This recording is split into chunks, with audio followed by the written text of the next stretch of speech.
வணக்கம் நண்பர்களே, நான் உங்கள் கிச்சா பேசுகிறேன். ஸ்மரணாத் அருணாச்சலம் பண்டாரத்திடம் பகவானை பார்த்த மகாபெரியவா. அண்ணாமலைக்கு அரோகரா அப்படின்னு சொல்லிட்டு மகாபெரியவாளோட பாதத்தில் ஒரு பண்டாரம், அதாவது பிச்சைக்காரர் விழறார். அவர்கிட்ட கூட ஈஸ்வரனை பார்க்குறார் மகாபெரியவா. தெய்வ வடிவில் வந்தாலும் நாம் நம்ப மாட்டேன்றோம், அதுதான் உண்மை. மகாபெரியவாலும் மனித வடிவத்தில் வந்த ஒரு தெய்வம்தான். ஒரு சுவாரஸ்யமான சம்பவம், அந்த சம்பவம் பற்றினது தான் இந்த பதிவு. ஸ்ரீமடம் பாலு மாமா காஞ்சி மகான் தரிசனம் அப்படின்னு ஒரு புத்தகம் எழுதியிருக்கார். அந்த புத்தகத்திலேருந்து எடுக்கப்பட்ட ஒரு கட்டுரை.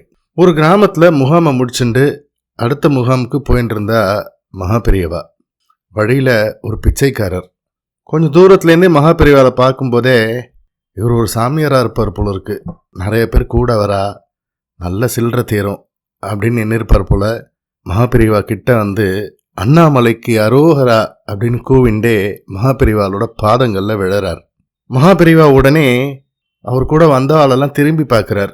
இவர் நமக்கு ரொம்ப உபகாரம் செஞ்சிருக்கார் அப்படின்றார் மகாபெரியவா. இந்த பண்டாரம் என்ன உபகாரம் செஞ்சிருப்பான் அப்படின்னு யோசிக்கிறா தொண்டரெல்லாம்.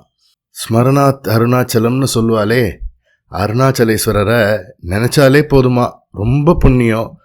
இந்த பண்டாரம் நமக்கெல்லாம் அருணாச்சலேஸ்வரரை ஞாபகப்படுத்தி உபகாரம் செஞ்சிருக்கார் அப்படின்னார் மகாபெரியவா. பிச்சைக்காரர் அப்படியே நின்றுட்டு இருந்தார். 10 பைசா கூட கிடைக்கல. மகாபெரியவா ஒரு சின்ன புன்னகையோட அந்த பிச்சைக்காரரை பார்த்தார். இன்னைக்கு எங்கேயும் பிச்சைக்கு போக வேண்டாம் அப்படின்னார். பண்டாரத்துக்கு என்ன சொல்றதுன்னே தெரியல. அப்படின்னா சாப்பாட்டுக்கு நான் என்ன பண்றது அப்படின்னு கேட்டது பண்டாரம். மடத்திலேயே சாப்பிடலாம், அப்புறமா வெளியூர் போ அப்படின்னார் மகாபெரியவா. மகாபெரியவா பக்தர்கள் எல்லாம் பார்த்து சொன்னா, எந்தரோ மகானுபாவுலு, எங்கெங்கெல்லாமோ எத்தனையோ மகான்கள், சித்தர்கள், பக்தர்கள் இருக்கா. இந்த பண்டாரத்தை பாருங்க, நாளைய தினத்தை பற்றி கவலையே படுறதில்ல, அன்னன்னைக்கு கிடைக்கிற பிக்ஷையில் காலத்தை தள்ளின்னு இருக்கார். இவருக்குள்ள இருக்கிற ஞானம் கூட நமக்கு வர்றது இல்லையே அப்படின்னார் மகாபெரியவா. ஒரு பண்டார பிச்சைக்காரரிடம் கூட ஈஸ்வரனை பார்த்தார்கள் மகாபெரியவா. உடன் வந்து கொண்டிருந்த ஒரு வித்வான் சொன்னார், ஈஸ்வரனே அவதாரம் செய்து வந்தால் கூட நாம் அவரை வெறும் மனிதராகத்தான் பார்க்கிறோம் என்று. மகாபெரியவால தான் அப்படி குறிப்பிட்டிருப்பாரோ. தெய்வம் தெய்வ வடிவிலேயே வந்தாலும் நம்பாத பாமரர்கள் நாம்.